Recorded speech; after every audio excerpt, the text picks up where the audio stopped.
Sean, what were some of the things in this game that went really right that you saw? As far as what went right for me that I saw that I don't think everybody else saw, Tybo getting to 9 shotguns. Yeah, That definitely went right. That helped us out a lot in the stands, apparently. Uh, Tybo he made did it. get to 9 shotguns. Uh, Didn't Patrick it was Mahomes very. mention that in his post game? I He think was like, so. I think I there was was a on. It guy. wasn't for Tybo up there. Those nine Yeah, there was a shotguns. guy up there who shotgun 9 beers before the game. That's what really pushed us to victory today.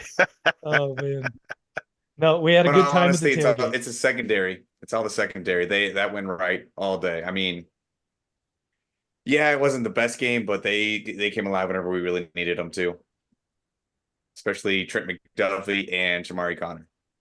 Trent McDuffie had himself a heck of a day. He is truly becoming the number one corner in the league. I think you could argue it a couple different ways for a few guys, but realistically, Trent McDuffie's name is needs to be regarded up there. Some of those younger guys we have, like you said, Jalen Watson, Joshua Williams, those guys need to be up there. Jamari Connor getting himself. He is the only guy for the Kansas City Chiefs in that game, week 2 versus the Bengals, who had a solo full sack. Everybody else on the team who had a touch on the quarterback was credited with no more than half a sack. He's the only one who got a full sack, and he's a safety. And Shamari Connor did have himself a day. What was it, like 8 solo tackles, 1 sack, 1 touchdown? That's tough to Uh, beat right there, yeah. especially for a second year player that he really didn't play a whole lot last year, but he came into it a little bit at the very end of the year. Well, He he is he was coming out injured strong last this year. year. He's I was gonna yeah, but say, he still wasn't came what in. weren't all your DBs injured last year? He came in a lot more at the end of the year, and I was like, all right, we can see the future with this guy. He's going to be the L'Jarius Sneed replacement, and he is starting out this year really He's been strong. he's been there. Yeah, 6 tackles, 4 solo, sack, and a touchdown. That's That's a big damn time. good day. I was gonna say that's what went right. That timely turnover, timely turnover. Um, you can obviously say on the other side there for Patty, that something went wrong, but I think the timely scoop and score for a touchdown, it really the momentum. I wasn't there, but I was watching on TV. You could hear and kind of just like feel like the momentum has shifted, and the court is in the Chiefs. The ball's in the Chiefs court now. Almost butchered that one, but yeah. I'll give us two on what went right. Number one, we finally got a deep pass touchdown. Good night. Did that take a couple of Finally, seasons? Did that take a couple of seasons? Rasheed Rice with a deep pass touchdown. It was a beautiful sideline toe tapping effort. I mean, the ability to keep himself in bounds right there. And the ball itself was very beautiful. It wasn't necessarily a super tight window, but they did have the DB who was playing on the outside just behind Rasheed and the touch pass just to get it barely over right in front of the safety as well, just to slot it in and go in. Beautiful, beautiful touch pass, and then the that pass to the hog. Wanya Morris touchdown, big man getting a We tutty. love big guys scoring touchdowns. Let me I mean, tell you. just beautiful. The As play much design as I on it, don't like the Chiefs either, I was just like, man, I love seeing we that. we get at least one a year, and it shows the disrespectfulness that we have towards a team when we play them. When a big man gets a touchdown, is we don't really care about you. But I would say that the play drawing up that play on its own was fascinating because not only was Wanya Morris wide open, Travis Kelsey, there was nobody near him. I mean, there was somebody closer to Wanya Morris than there were to Travis Kelsey, and Patrick Mahomes still threw up almost a 50-50 ball. And the ability for Wanya Morris to come down with that pass there, athletic. So we've got tight end 4. He is his left tackle 2 and tight end 4 on the roster. I have a question for you guys. We've had a lot of questions to start today's show. When will Travis Kelce score his first touchdown this year? Will he score a touchdown this year? Does he need to score a touchdown this year? I mean, he will, but like, After 2 weeks with 2 wins, he doesn't need to do anything else. I don't know. It'll He's gonna come come. on probably division game. Honestly, another Chargers game. Oh, okay. Probably the Raiders too. I mean, he loves going up Yeah, against them. I was gonna say he likes to score against the Raiders. We like to let him score. It'll he'll come on. That's like a big question for everyone. Has he lost a step? I would counter with this.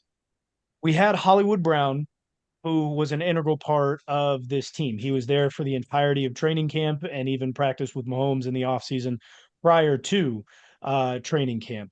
That was a big blow. So then you've got Xavier Worthy, who's a rookie who needs to learn the playbook. You've got Rashee Rice that, hey, whatever the situation is, we've got to get his mental taken care of. You've got Pacheco and a couple other mouths to feed. Travis Kelce is sitting back, and don't forget, Travis Kelce had the injury early on. He had the injury prior to week 1 last year. He has to have longevity. He's got to be able to stick around and be a weapon late on in the season. If we can sit here and get everyone else involved, get everyone's confidence going. You saw that in week 1 with Xavier Worthy getting the 2 touchdowns. We saw that now with a big deep pass to Rashee Rice. We had Isaiah Pacheco going, which is now an issue we'll talk about here in a little bit. But we're trying to get all of these other things flowing and moving, get some different looks out there for some different defenses to have some stuff on some film. Travis Kelce will come on probably after the first 4 games this season and start to become that weapon that he was, now that everybody else is also now a weapon and has to be respected. Yeah, that's the biggest thing. I really don't think we're going to be using Travis until we absolutely have to in these moments right now.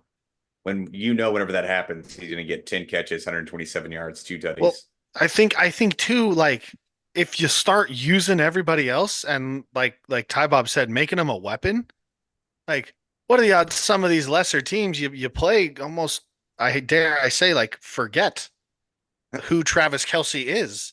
Oh, And he's having a bad year. next thing you know, you leave some dinky little corner on his ass, and you, like you said, he goes for 127 for 3 touchdowns in like week 8.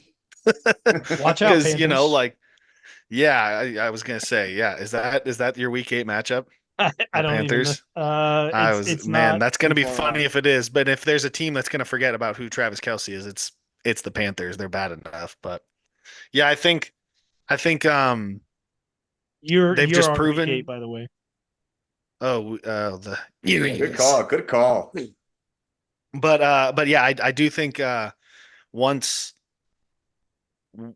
you have enough weapons, you know, you have enough bullets in the gun, and that I feel like that last bullet in the gun is Travis Kelce. And like if you lose a game this year, because at this point it doesn't look like you will have to It'll have happen. exhausted all of those bullets in the gun. And I think Travis Kelce's that last bullet. He's that last silver bullet, It's sad that literally we and went to maybe Wanye Morris. figuratively. We went to Wanye Morris before. We've got so many silver bullets. Yeah. I'd also like to throw out another what went right, and it kind of goes back to the preseason. Harrison Bucker contract extension. I mean, I don't care what your preferences are on him as a person, as a player. That guy is now, he is the number 1 kicker in the league. Justin Tucker's out there missing field goal after Washed. field goal after field goal, washed, not very good. Sorry, JT, you're donezo. Harrison Bucker's here to take over I the mean, rest of the league, and I yeah, would like to that's see him not make good. a 70-yarder at some point. We should He have just let him almost they, try it. Yeah, I was gonna say, Let him try the yeah. Let him try 66 it. yarder. Okay. That's just that's proof Andy Reid doesn't have the balls like Lane Kiffin does. All right. Let him I mean, hang, baby. Neither does he have the leg like Sebastian Janikowski, but I mean, uh, when the other question is like go along with that, like when are we ever going to be set up for a 66 plus yard field goal? How often and does have that it like really not really happen? matter. Like to have enough time the clock ticks down. You It's the think last you play of the think half, Patrick or like, Mahomes is just going to be like, oh, okay, here, try a 66 plus yard touchdown, Harrison? Like no, I'm going to go out there and get the job done myself. But if the opportunity ever arises, like we're up 90-0 on the Raiders this season, then hey, it's possible. Might just stick them out there in Allegiant, let them break a record. If and possibly when, um, I wouldn't be if that were to make it 100. You just tip your cap and you move on. You move on to next week. It is what it is. Well, not only Harrison Bucker did great on special teams, but our punter, Matt Ariza? Matt I don't know Ariza, how to say his. my Yeah, God, What a from punter, man. Indianapolis, right? He was a Colt before this, I he think. He was was a a Bill Buffalo before Bill. this. Bill, that's right. That's right. Different blue and white and kind of a little bit red. Either way. Yeah, he did well. He's getting them deep in there. Joshua Williams with the stop on the goal line. What a The way to punt stay in was the air, beautiful. bud. The stadium erupted. Very fun. That's going to come Well, out in then so handy later in the season. on the flip side, Tommy Townsend kind of had a rough week. Did you see some of the punts that he that came off of his foot this week I did not. in I that was Sunday I night came game? home. I came home and took a nap. Oh, dude, that Sunday night game, he shanked a few. He gave, And thank he's God in they a were dome, playing. too. Yeah, thank God they were playing the Bears or like, dude, he had a rough night from what I remember. Good. Good. The heck with that guy. God. Sean, let's get a So little bit what? here into some things that went wrong from this game. Like Tommy alluded to earlier, the turnovers on offense. I mean, Carson Steele with the fumble, rookie, it's going to happen. He has those mistakes. He's going to learn from that right away. But the biggest one was Mahomes with the turnovers, interceptions. I Well, mean, one of those. one of those was absolutely amazing. I'll give him Let's be that. honest. Like, is that Patrick's fault? I mean, like, He underthrew yeah, it a he little bit. threw it, but like, also that guy made an unbelievable catch. Unbelievable play. Unbelievable catch. But there was also another interception that should have happened that thankfully got called back. Yeah. That was right over the middle. So really, you've got three interception worthy plays right there, and two of them were really bad. And Do you think Patrick's those not are known for throwing misreads? interceptions this early in the year. No, what Are, was that, Tom? I don't know if they would be misreads or not. It's tough to tell with him. Or is The he the just like, No I looking. I would say the first one was definitely a misread. I went back and kind of watched that play from a couple different angles as best I could. Um, that linebacker was standing right there in the middle who intercepted it. He was down a little bit closer to the line. He did actually make a pretty good play on that ball, kind of turned and overhanded it right there. Um, mhm. but you gotta see that. And so it had to have been a misread. Maybe thought it was a ref, got confused with the white and black stripes out there. I don't know, Yeah. but it definitely had to have been a misread because it was a really bad throw. Well, and my thing is too is like when interceptions like that happen to the linebacker, like usually they have a lot more depth. Like you mentioned, like that linebacker was pretty like, linebackers are taught to get depth to make the quarterback, float that ball instead of being able to zip it in there. And I mean, he wasn't as deep as he probably should have been and got away with one for sure. Um, I don't remember seeing the one over the middle that was called back or just the one that was called back. Was that Yeah, it was one a it just in was a center low. field? It was right in the middle of the field, if I remember correctly. It was almost in the dirt, and he did end up coming away with it. I think he got called back on a penalty or something. Yeah, yeah. But it was right over the middle, very ground ball, and he just scooped it and was able to come away with it. But it was into triple coverage again, so it was Hmm. just another bad read. Pat's just trying a lot of stuff out right now. That's all it is. Yeah, I get it think out now. they're Get I think that defense was a little confusing. They threw some looks out there that I wasn't expecting. And interesting enough, I mean, you can obviously see a lot more when you're at the game than when you can see what you can see on television. And I thought they threw a couple different shell coverages that were a little confusing out there. They were given a lot of show and no tell. It was a little difficult to read. I've seen it all by now, but when you go too high safety, like a lot of the league is doing right now, we've got what 20 less touchdowns year over year in the Hmm. first 2 weeks. We've got like 50 less touchdowns year over 4 year in the league. So the defenses are finally figuring it out. They're That catching mainly up. has to do with everything that Patrick Mahomes has been doing over his tenure in the career in the league. And the pendulum is swinging. We'll see defenses being a little bit more stiff over the next probably couple of seasons before the pendulum swings back the other way and whatever rules the NFL likes to put in. I will For say, defenders.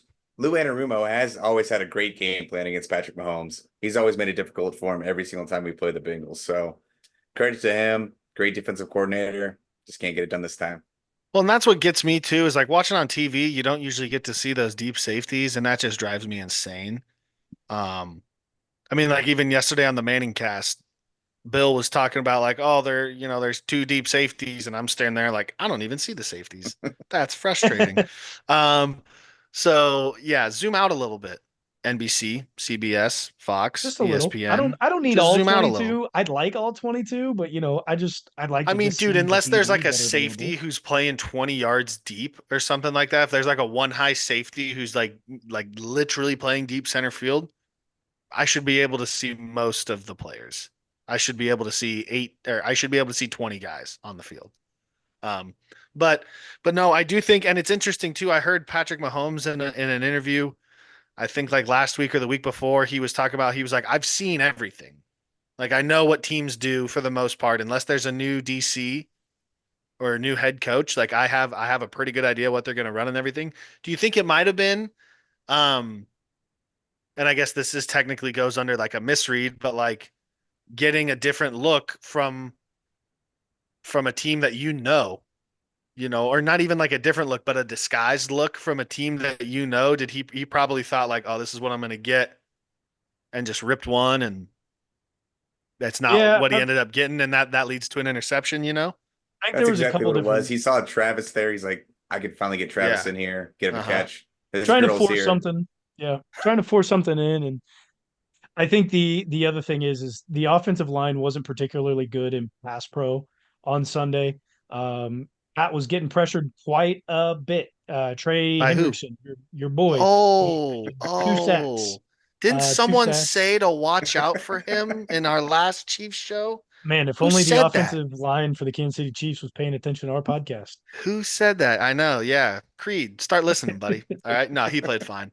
It's- The pass pro was a little rough. Pat had guys in his face all day. He got hit quite a bit.